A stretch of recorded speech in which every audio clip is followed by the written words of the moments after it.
Hello mga katugtugan tayo, welcome sa ating video, sa ating 145 series ng video sa lahat ng keys. Ngayon, dito tayo sa A. Ano ba ang 145 sa key of A? Pero bago tayo magsimula, kung hindi nyo pa napapanood yung ating major scale na video para makuha nyo o para ma-review natin kung ano-ano ba yung mga notes o mga chords sa isang major scale. Ngayon is A. Panoorin nyo yan. At syempre, review tayo ng konti. Again, ang kailangan nyong matandaan, yung formula 221, 2221.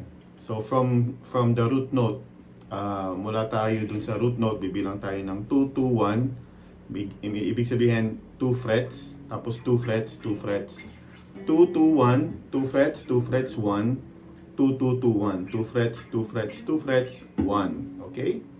So yung pang-apat at pang-lima doon, yun yung ating 145. Yun yung 4-5 natin na chords. Yung 1, syempre, kung ano yung ating pinaka-main. So for this video, A.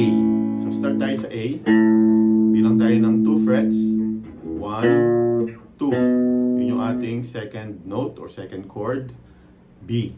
Bilang ulit tayo ng 2. Dahil sa formula natin, 2, 2, 1. 1, 2. Yun yung ating third note o third chord ng A major, which is C sharp.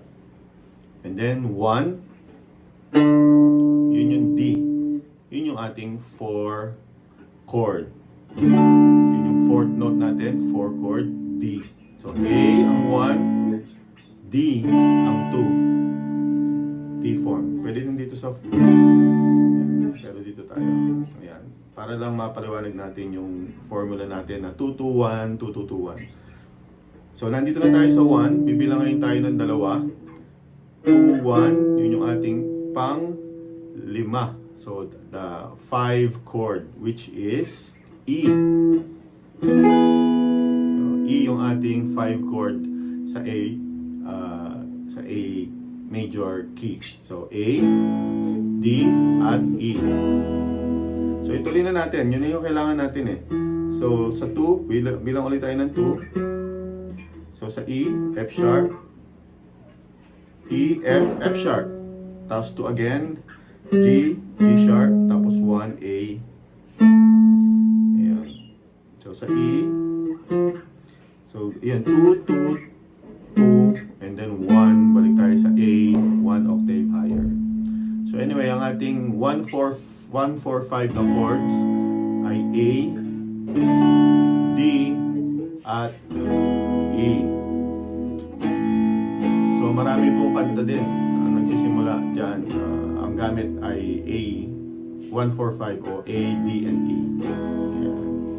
Actually, kung meron kang kanta ng from the last video, yung kanta natin sa C, F, G, parang nag-change key ka lang kung gagamitin mo ngayon yung A, di ba?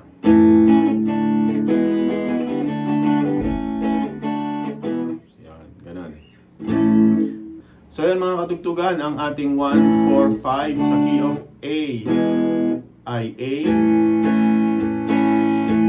D, or dito. Kung hindi nyo alam yung different shape ng isang chord, balikan nyo yung cage natin. So A, D,